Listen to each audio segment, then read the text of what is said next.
परिसंचरण तंत्र। परिसंचरण, हाँ, तंत्र। परिसंचरण तंत्र। परिसंचरण तंत्र, इंग्लिश में इसको बोलते हैं सर्कुलेटरी सिस्टम।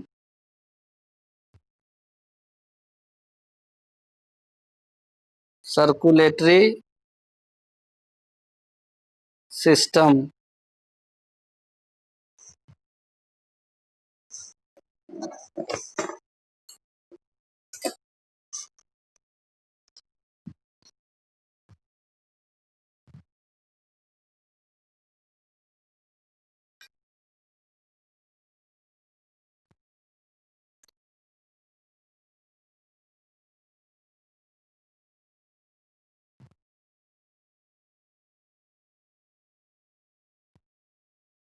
लिखो,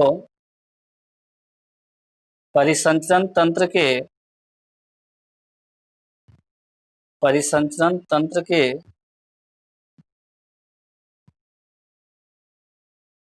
तीन भाग हैं।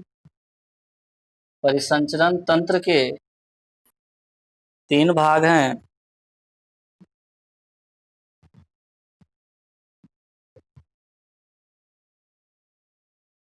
मोबाइल रोटेट कर लेना। परिसंचरण तंत्र के तीन भाग हैं। पहला रुधिर यानी ब्लड।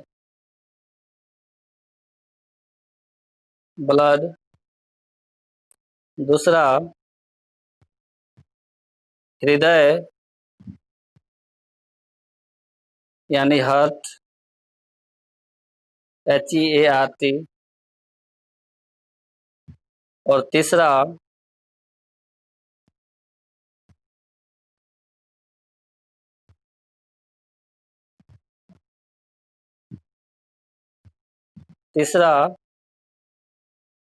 रुधिर वाहिनियां। रुधिर वाहिनियां।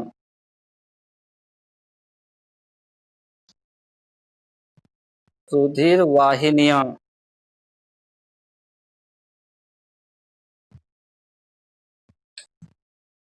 अगर हम परिसंचरण तंत्र की बात करें तो उसमें कौन कौन सा पार्ट है? एक ब्लड, दूसरा हृदय और तीसरा रुधिर वाहिनियां, यानी ब्लड को एक जगह से दूसरे जगह पहुंचाने के लिए रुधिर वाहिनियां। तो सबसे पहले हम लोग पढ़ेंगे ब्लड। क्या पढ़ेंगे सबसे पहले? ब्लड, रुधिर। क्या होता है रुधिर?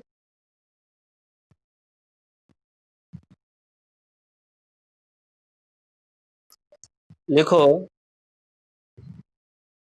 रुधिर एक संयोजी लाल उत्तक है।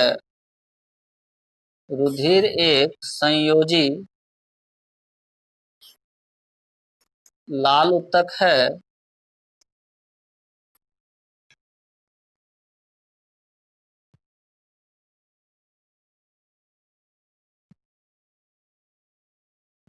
संयोजी ऐसे लिखते हैं। संयोजी लाल उत्तक है जो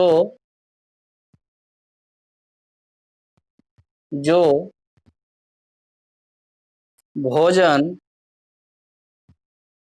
विटामिन, कॉमा दे करके, भोजन, कॉमा, विटामिन, कॉमा, खनिज लवण,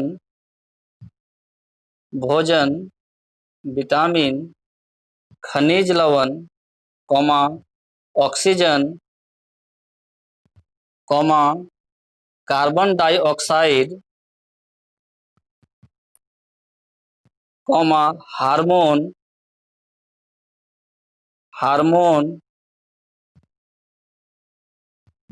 आदि को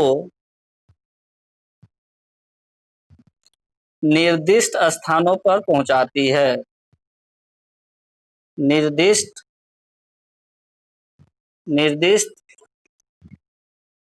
रुधिर एक संयोजी लाल उत्तक है जो भोजन, विटामिन, खनिज लवण, ऑक्सीजन, कार्बन डाइऑक्साइड, हार्मोन आदि को निर्दिष्ट स्थानों तक पहुंचाती है। निर्दिष्ट स्थानों तक पहुंचाती है।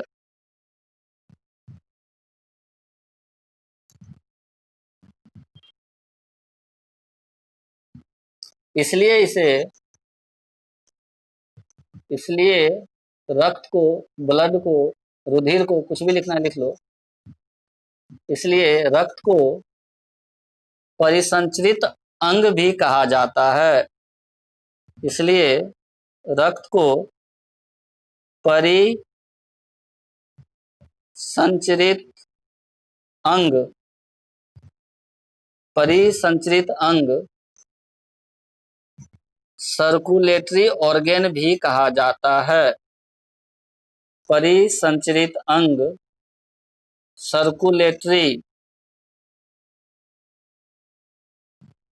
सर्कुलेटरी अंग भी कहा जाता है। Organ, circulatory organ, circulatory organ परिसंचरित अंग भी कहा जाता है। लिख लिए?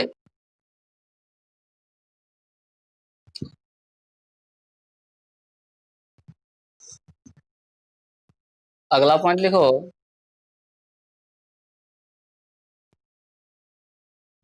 रुधिर के अध्ययन को, रुधिर के अध्ययन को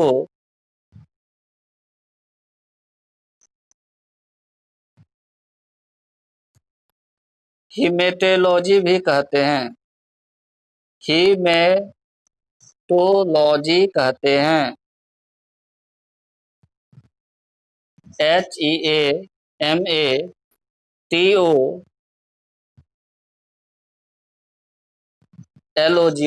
हीमेटोलॉजी कहते हैं। अगर रुधिर का अध्ययन करने जाएंगे तो क्या कहलाएगा? हीमेटोलॉजी। ठीक है। रुधिर को संयोजी उत्तक, रुधिर को संयोजी उत्तक भी कहा जाता है। रुधिर को संयोजी उत्तक, इंग्लिश में कनेक्टिव टिश्यू,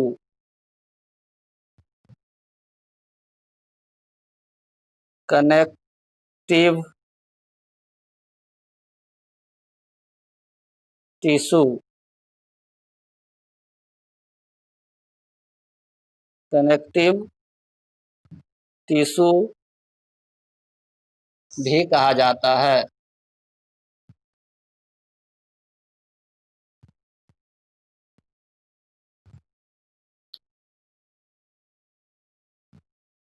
ठीक है, लिखो।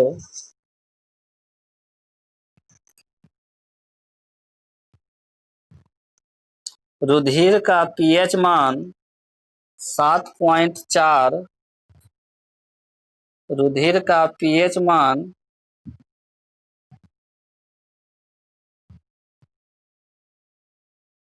7.4 ब्रैकेट में लिखना क्षारीय होता है। पीएच मान 7.4 ब्रैकेट में क्षारीय होता है।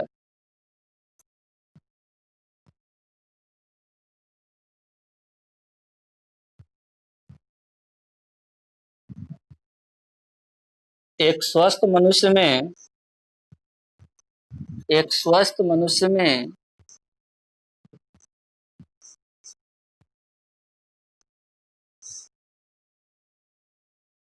औसतन 5 से 6 लीटर तक रुधिर पाया जाता है। एक स्वस्थ मनुष्य में औसतन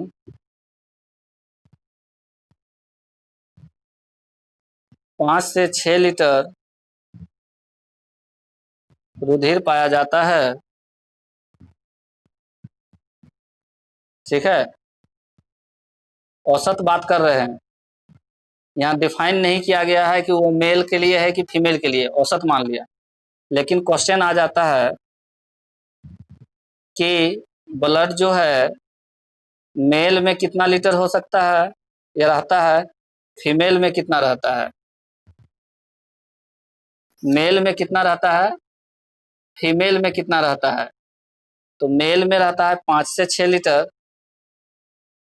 5 से 6 लीटर, और फीमेल में रहता है 4 से 5 लीटर। लिख लो, इसी तरह से बना लो। ब्लड मेल मतलब पुरुष, पुरुष में 5 से 6 लीटर और महिला में 4 से 5 लीटर, 4 से 5 लीटर। ठीक है।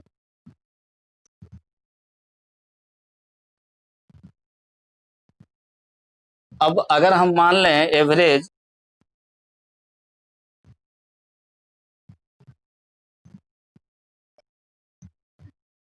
एवरेज लोग 50 से 55 या 60 केजी मानता है एक पुरुष जो स्वस्थ व्यक्ति है उसका वजन। ठीक है। और एक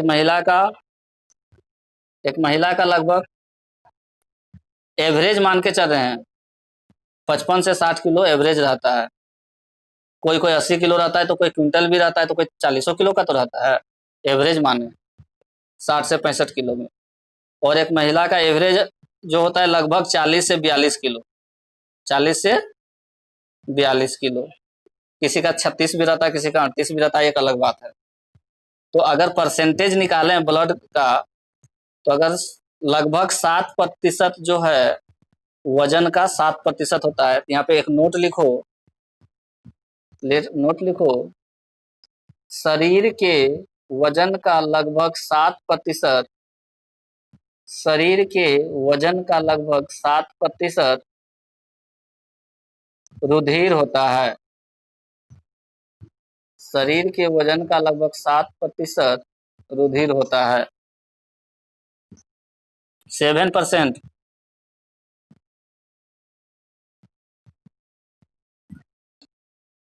जिसका जितना वजन है उसका एवरेज निकालोगे तो लगभग 7%, ठीक है, उसका ब्लड मिलेगा उसके शरीर में। अगर उससे कम है तो उसको बीमारी है। लिखो,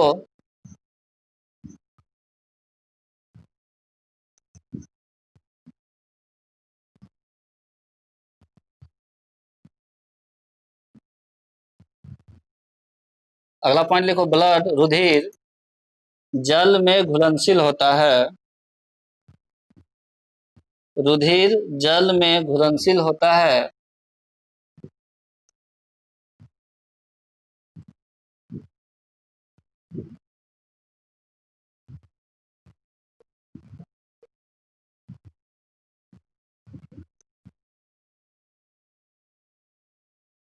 इसलिए इसलिए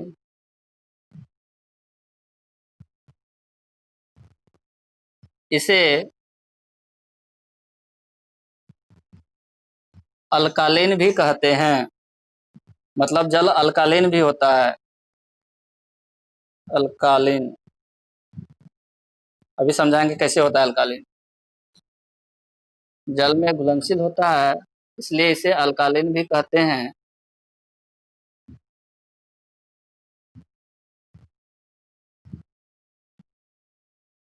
देखो कैसे होता है। हमने कहा कि पीएच मान ब्लड का कितना है, 7.4। जिसका पीएच मान 7.4 है उसका जो प्रकृति होता है, नेचर होता है, वो बेसिक होता है, यानी क्षारीय नेचर का होता है। किस नेचर का? क्षारीय नेचर का होता है। लेकिन अब हम क्या कह रहे हैं कि ब्लड जो है पानी में घुलनशील है। ब्लड क्या है? पानी में घुलनशील है।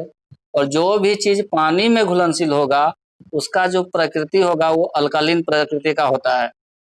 जो भी चीज पानी में घुलनशील होगा उसकी प्रकृति अल्कालीन होगा, अल्कालीन होगा। तो तो अगर क्वेश्चन आए जल निम्न में से है, क्वेश्चन लिखो एक, लिखो क्वेश्चन एक यहाँ पर, जल निम्न में से है, जल निम्न में से है, option number A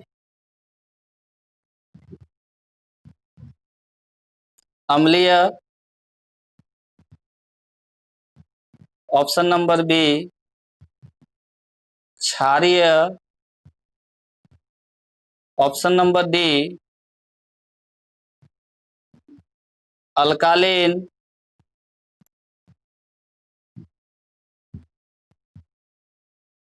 option number D neutral, option number D neutral, और ऑप्शन नंबर ई इनमें से कोई नहीं, इनमें से कोई नहीं, या इनमें से एक से अधिक, इनमें से कोई नहीं या इनमें से एक से अधिक। प्रश्न रिपीट कर रहे हैं, जल होता है, ऑप्शन नंबर ए अम्लीय, ऑप्शन नंबर बी क्षारीय, option number C alkaline, option number D neutral, और ऑप्शन नंबर ई इनमें से कोई नहीं या इनमें से दो से अधिक। क्या आंसर मार के आएंगे? ऑप्शन नंबर क्या मार के आएंगे? ऑप्शन नंबर ई, क्योंकि ये क्षारीय भी है, 7.4 बेसिक है इसका पीएच मान, और पानी में घुलनशील है तो अल्कालीन भी है, इसलिए दो सही हो गया इसका। और ऑप्शन नंबर ई में क्या कहा है, या तो कोई नहीं सही होगा या फिर एक से अधिक सही हो रहा है, इसलिए आंसर कौन सा हो जाएगा इसका? ई। समझ में आ गया क्वेश्चन का चक्कर? गलती नहीं करना ये क्वेश्चन। अगला पॉइंट लिखो ब्लड का, रुधिर में, रुधिर में लगभग 90% पानी होता है, रुधिर में लगभग 90% पानी होता है,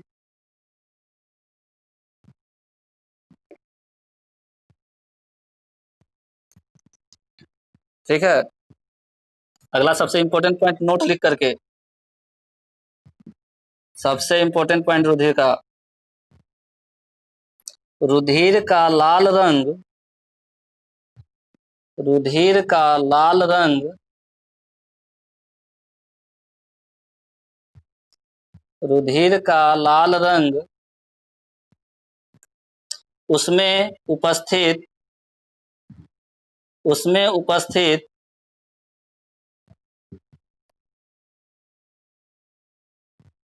हीमोग्लोबिन,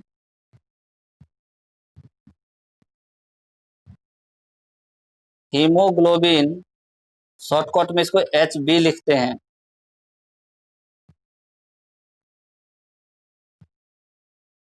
हीमोग्लोबिन,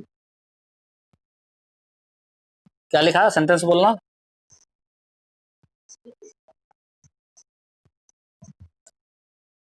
के कारण होता है।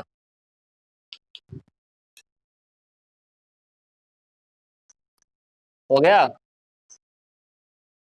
नेक्स्ट, रुधिर का निर्माण, रुधिर का निर्माण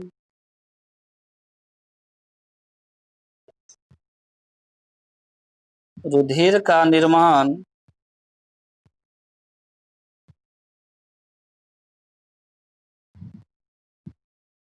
भ्रूण के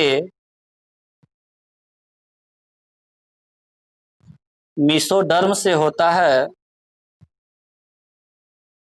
भ्रूण के मीसोडर्म से होता है।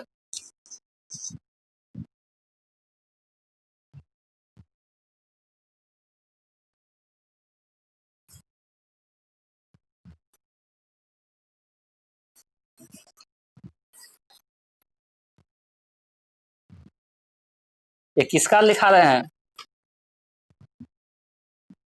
रुधिर का। यहाँ और यहाँ लिखा है, लिखे क्या? भ्रूण।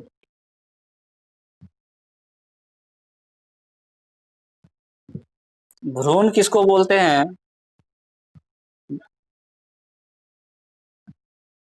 नहीं, माँ के गर्भ में जो बच्चा रहता है, माँ के गर्भ में जो बच्चा होता है उसको भ्रूण बोलते हैं। तो जब माँ के गर्भ में जो बच्चा होता है उसका ब्लड कहाँ बनेगा? मीसोडर्म में। उस जगह का क्या नाम है? मीसोडर्म में बनता है। लेकिन जब इंसान इंसान का ब्लड कहाँ बनता है? जब बच्चा बाहर आ जाता है शरीर से, तब ब्लड कहाँ बनने लगता है? वो लिखो, लिखो। ब्लड का निर्माण या रुधिर का निर्माण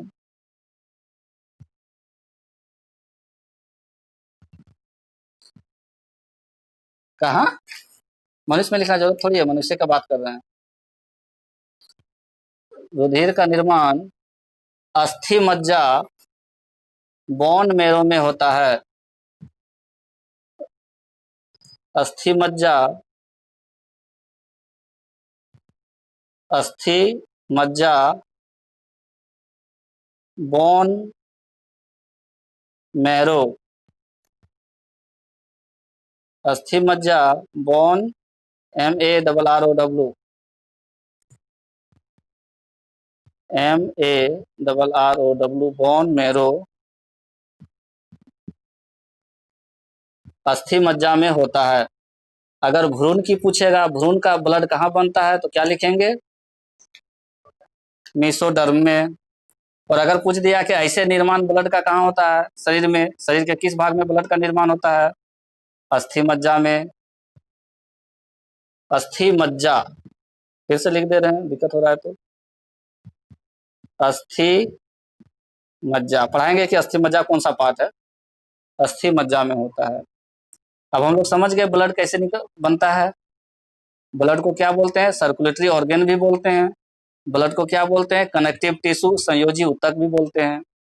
एक स्वस्थ मनुष्य में कितना ब्लड होना चाहिए? एक महिला की अगर बात करें तो 4 से 5, और पुरुष की बात करें तो 5 से 6। और अगर हम बात करें कि कितना प्रतिशत भार का होना चाहिए ब्लड शरीर में, तो लगभग 7%। रुधिर का अध्ययन को हम लोग क्या कहते हैं? हीमेटोलॉजी। रुधिर के अध्ययन को क्या कहते हैं? हीमेटोलॉजी। अब मेसोडर्म समझो क्या होता है। अभी बोले ना कि भ्रूण में जो ब्लड बनता है उसको क्या बोलते हैं? मेसोडर्म। अब मेसोडर्म हमारे शरीर में कहाँ है वो भी तो पता चलना चाहिए, है कि नहीं? मेसोडर्म। देखो, मनुष्य का एक जो सबसे बड़ा अंग क्या है, लिखो। मनुष्य के शरीर का सबसे बड़ा अंग त्वचा होता है। कल कहीं भी क्वेश्चन आए तो मनुष्य के शरीर का सबसे बड़ा अंग त्वचा होता है। ठीक है। अब मनुष्य का त्वचा देखो, इस त्वचा में 3 पार्ट होते हैं। मनुष्य के त्वचा में 3 पार्ट होते हैं। पहला एक्टोडर्म, ECTODERM, एक्टोडर्म। और बीच का जो पार्ट होता है, त्वचा के बीच का पार्ट, इसी को बोलते हैं मेजोडर्म। और जो तीसरा पार्ट होता है नीचे, उसको बोलते हैं इंडोडर्म। फिर से लिख दे रहे हैं। त्वचा का कितना पार्ट?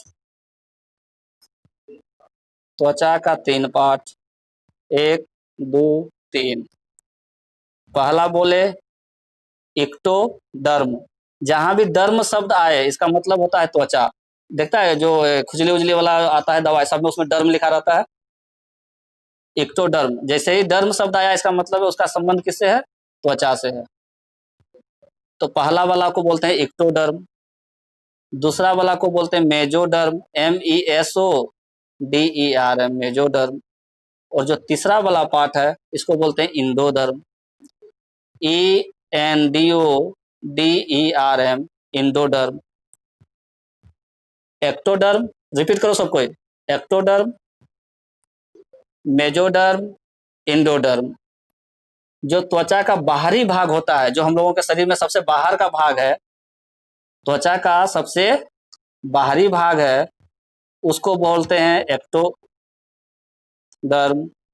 और जो अंदर का भाग है, जो हमको नहीं दिखाई पड़ता है, उसको बोलते हैं इंडोडर्म। इंडो मतलब अंदर, नहीं कहता पेट का इंडोस्कोपिक कराना है, पेट का क्या कराना है, इंडोस्कोपिक, मतलब पेट के अंदर क्या क्या है वो पता चले। इंडो का मतलब होता है अंदर, इंडो का मतलब अंदर, तो त्वचा के अंदर का भाग को इंडोडर्म बोल दिए। अब बीच में जो सेंटर पर जो भाग है, इसी को बोलते हैं मेजोडर्म। इसी को क्या बोलते हैं, मेजो। यानी जब भ्रूण बन रहा होगा माँ के पेट में, भ्रूण जब बन रहा होगा माँ के पेट में, तो त्वचा का विकास होना शुरू हो गया होगा, त्वचा का विकास होना शुरू हो गया होगा। तो सबसे पहले इंडो बना होगा, इंडो पार्ट बना होगा, अंदर का, त्वचा का अंदर का भाग। उसके बाद क्या बना होगा, सेंटर वाला पार्ट, बीच वाला, और उसके बाद बाहर वाला पार्ट बनता है। यही तो नियम है ना। तो जब मेजो बन जाता है तब उसका ब्लड शरीर में बनने लगता है, और इंडो और मेजो बनने में ज्यादा समय नहीं लगता है, दोनों साथ साथ ही लगभग बनता है, थोड़ा ऊपर नीचे समय में, ठीक है। तो जैसे ही इंडो और मेजोडर्म बन गया, तो उस भ्रूण में ब्लड का बनना शुरू हो जाता है। ब्लड का बनना क्या हो गया, शुरू हो गया, शुरू हो गया, और फिर बाद में धीरे धीरे पूरा शरीर का अंग बन जाता है। तो भ्रूण में जो ब्लड बनता है वो मेजोडर्म से बनता है, इसलिए हमको इतना चीज बताना पड़ गया, ठीक है।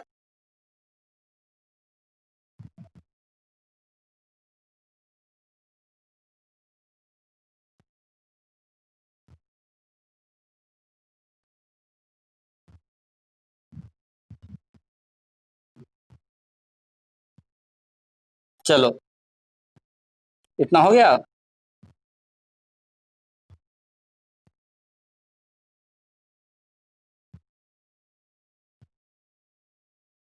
ठीक है, अब हमने एक बात लिखाया, बोन मैरो। क्या लिखवाया, जो एडल्ट होते हैं, जो वयस्क होते हैं, उसका ब्लड कहाँ बनता है, अस्थि मज्जा, इंग्लिश नाम उसका बोन मैरो। अब बोन मैरो क्या होता है भाई, ये जरा देख लें हम लोग। बोन मैरो, अस्थि मज्जा।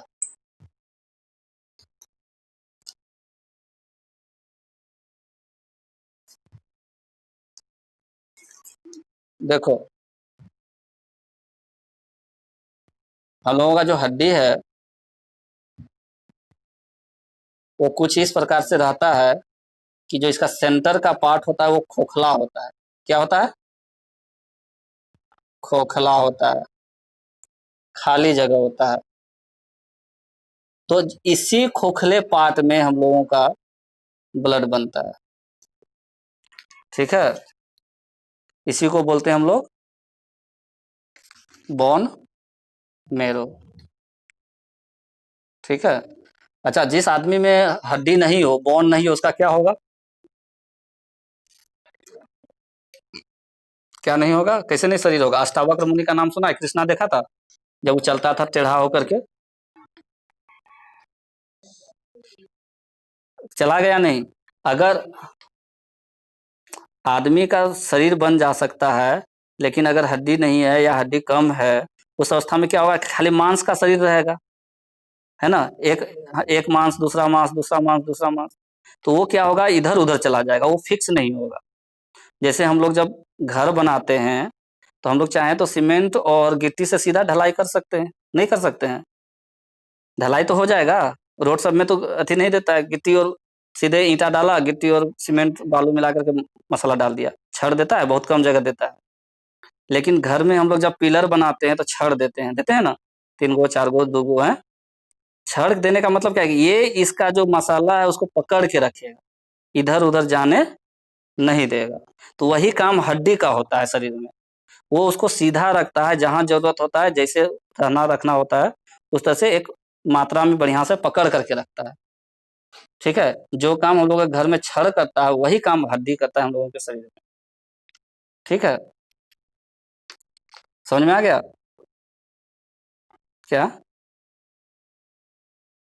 अब कल पढ़ाएंगे आगे, ठीक है।